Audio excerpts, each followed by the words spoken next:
हाँ जी, concept of indirect proportion आज हम करेंगे कि इनडायरेक्ट प्रोपोर्शन क्या चीज़ होती है, ठीक है। और इसको भी हमने प्रोपोर्शन मेथड के साथ हमने सॉल्व करना है। जैसे हमने डायरेक्ट प्रोपोर्शन के क्वेश्चन किए थे, जो मेथड उसमें यूज़ किया था, बिल्कुल सेम मेथड ये वाला मैं इसमें भी यूज़ कर रही हूँ इनडायरेक्ट में, ठीक है। इनडायरेक्ट प्रोपोर्शन होता क्या है कि आपके पास अगर वन क्वांटिटी इंक्रीज, ठीक है, अदर जो है वो डिक्रीज हो जाए, यानी कि एक बढ़े और एक कम हो जाए, तो उसको हम क्या कहते हैं, एक चीज़ के बढ़ने से जो दूसरी क्वांटिटी है वो डिक्रीज हो जाए, तो उसको हम क्या कहते हैं कि इनडायरेक्ट प्रोपोर्शन कहते हैं। या अगर एक क्वांटिटी डिक्रीज हो और दूसरी बढ़ जाए तो उसको भी हम क्या कहते हैं, इनडायरेक्ट प्रोपोर्शन कहते हैं। इसका क्वेश्चन नंबर 1 हमारे पास है, इन अ कैंप, एक कैंप है, there is enough food for the 500 soldier for 35 days, के एक कैंप है और उसमें जो है 500 सोल्जर के लिए 35 डेज का खाना मौजूद है, ठीक है। If 200 more soldier join the camp, अगर 200 मजीद सोल्जर इस कैंप को ज्वाइन करते हैं तो how many days will the food last, तो कितनी देर ये खुराक चलेगी, ठीक है। तो यहाँ पर देखिए सोल्जर है, डेज है, डेज एंड यहाँ पर सोल्जर, तो हमने फाइंड आउट करना है डेज। तो मैं सबसे पहले डेज लिखती हूँ और यहाँ पर लिख देती हूँ सोल्जर्स। 500 सोल्जर्स के लिए 35 डेज का खाना मौजूद है, ठीक है। अगर सोल्जर 200 मजीद ऐड हो जाएं तो 500 में 200 को मैं ऐड करती हूँ तो ये आ जाएंगे 700। तो 700 के लिए कितने डेज लगेंगे। जब मैंने आपको पहले भी मैंने बताया हुआ है कि जो चीज़ हमने फाइंड करनी है उसका एरो आपने हमेशा नीचे से ऊपर की तरफ रखना है। अगर तो ये डायरेक्ट होता तो ये भी हमारे पास ऊपर चला जाता, अगर इनडायरेक्ट है तो ये फिर नीचे की तरफ आएगा। बस ये आपने यहाँ पर चेंजेस करनी है। अब यहाँ पे देखिए 500 सोल्जर हैं, उनके लिए 35 डेज का खाना मौजूद है। अगर 700 सोल्जर्स हैं तो उनके लिए कितने दिन का खाना होगा। जाहिर है जो 500 थे वो 35 डेज उनके थे। अब आदमी बढ़ गए यानी सोल्जर बढ़ गए हैं तो खाना कम हो जाएगा, ठीक है, तो दिन कम हो जाएंगे, ठीक है। तो एक चीज बढ़ी है, दूसरी चीज कम हो गई है, तो ये हमारे पास इनडायरेक्ट है। इसको हम इस तरीके से रिप्रेजेंट कर देते हैं। अब नीचे से पहले ऊपर की तरफ यहाँ पर लिखेंगे, ठीक है, और फिर यहाँ पर 500 डिवाइडेड बाय 700, ये 0 और 0 कट जाएगा। x is equal to 5/7 multiply by 35। Calculator से इस सबको सॉल्व कर देते हैं।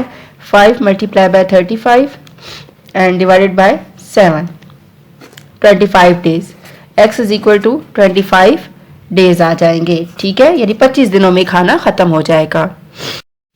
हाँ जी, इसी तरीके से अब हमारे पास सेकंड इसका क्वेश्चन है कि 32 worker can complete a work in 84 days, how many worker will complete the same work in 48 days. अब यहाँ पर सबसे पहले देखें कि 32 वर्कर्स हैं और उन्होंने 84 डेज लगाए हैं एक काम को कंप्लीट करने में। अब वो काम ले लें, आप रोड ले लें कि रोड की कंस्ट्रक्शन हो रही है और 32 वर्कर्स हैं जो कि क्या कर रहे हैं कि काम कर रहे हैं, यानी रोड कंस्ट्रक्ट कर रहे हैं और उसमें जो दिन उनको लग रहे हैं वो 84 डेज लग रहे हैं, ठीक है।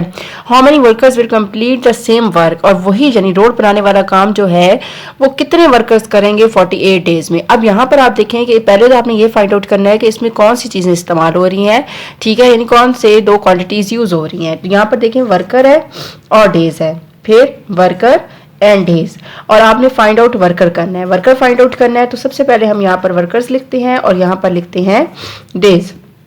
32 वर्कर जो है 84 डेज लगाते हैं, ठीक है, तो 48 डेज। अब दिन कम हो गए हैं, दिन अगर कम हो गए हैं तो कितने वर्कर यूज होंगे, तो कितने वर्कर जो उनसे होंगे वो हों, तो तब हमारे पास दिन कम हो जाएंगे। जाहिर है कि अगर हमारे पास डेज कम हो रहे हैं तो उसका मतलब है कि लोग ज़्यादा हो रहे हैं। अगर एक काम है जिसको हम लोग, जिस तरह आप क्या करें कि घर में बर्तन धो रहे होते हैं, पहले एक आदमी धो रहा होता है, तो अगर एक आदमी धो रहा है तो वो ज़्यादा टाइम ले रहा है, ठीक है। अगर उसके साथ 2-3 और बंदे धो रहे हैं तो टाइम कम हो जाएगा, ठीक है। तो यहाँ पर भी इसी तरीके से यानी काम जल्दी हो जाएगा। तो यहाँ पर इसी तरह से है कि डेज जो उनसे हैं वो कम हो रहे हैं और जो वर्कर्स हैं यानी काम करने वाले हैं वो ज़्यादा हो रहे हैं। वर्कर ज़्यादा होंगे, दिन कम हो जाएंगे। एक चीज़ कम हो रही है, दूसरी बढ़ रही है, तो ये इनडायरेक्ट है। इसका एरो इस तरह आ जाएगा, x/32 इज इक्वल टू 84/48। इसको यहाँ पर ले जाते हैं, x is equal to 84 multiply by 32 divided by 48। अब हम इसको कर देते हैं multiply, 84 multiply by 32 divided by 48, तो इसका आंसर आ जाएगा 56 वर्कर। अगर 56 वर्कर्स हों तो दिन हमारे पास कम लगेंगे। हाँ जी, अब इसका आ जाता है क्वेश्चन नंबर 3, ठीक है। इसको सॉल्व करने से पहले अगर आप मेरे चैनल पे नए हैं और अभी तक मेरे चैनल को लाइक और सब्सक्राइब नहीं किया तो काइंडली मेरे चैनल को लाइक और सब्सक्राइब कर दें। और अगर आपको मेरी वीडियोस अच्छी लग रही हैं तो अपने फ्रेंड और फैमिली के साथ ज़्यादा से ज़्यादा शेयर करें। और एक दफ़ा फिर आपसे काइंडली रिक्वेस्ट है कि मेरे चैनल को लाइक और सब्सक्राइब ज़रूर कीजिएगा और अपने फ्रेंड और फैमिली के साथ भी ज़रूर इसको शेयर कीजिएगा, ठीक है। और इसके अलावा मुझे इंस्टा पे भी फॉलो कर सकते हैं। हाँ जी, अब इसका हम क्वेश्चन करते हैं। नंबर 3 कहते हैं कि 4 people can paint a fence in 3 hour. 4 लोग हैं, ठीक है, 4 पीपल हैं, उन्होंने क्या किया है, फेंस यानी एक जंगले को पेंट किया है 3 घंटों में, ठीक है। How long will it take 6 people to paint it. तो कितने लोग जो उनसे 6 लोग जो उनसे होंगे ना, वो कितने घंटों में काम यानी कि जंगले को पूरा मुकम्मल करेंगे, पेंट करेंगे। अब यहाँ पर देखें पीपल है और आवर्स है। हाउ लॉन्ग, और लॉन्ग का मतलब यही है कि आवर्स और ये पीपल, आवर्स हमने फाइंड आउट करने हैं, पीपल आ जाएगा, ठीक है। 3 आवर लगाते हैं 4 पीपल, तो 6 अगर 6 लोग हो जाएं तो कितने घंटे लगाएंगे। जैसे मैंने अभी आपको बताया कि अगर एक आदमी बर्तन धोता है, ठीक है, और वो समझो कि 3 घंटे ले रहा है, ठीक है, और उसके साथ अगर मैं 2 और ऐड कर देती हूँ, ठीक है, तो 3 हो जाएंगे। अगर 3 आदमी मिलकर बर्तन धोते हैं तो जो काम होगा वो जल्दी ख़त्म होगा और जो घंटे होंगे वो कम लगेंगे, ठीक है। तो एक चीज़ बड़ी है, दूसरी चीज़ क्या हो गई है, कम हो गई है। अगर इस तरह का कोई क्वेश्चन आ जाता है जिसमें आपकी एक चीज़ बढ़े और दूसरी चीज़ कम हो जाए तो इसका मतलब है कि ये इनडायरेक्ट प्रोपोर्शन आता है, ठीक है। और ये जो मेथड मैं यूज़ कर रही हूँ ये आपके पास प्रोपोर्शन मेथड होता है, ठीक है।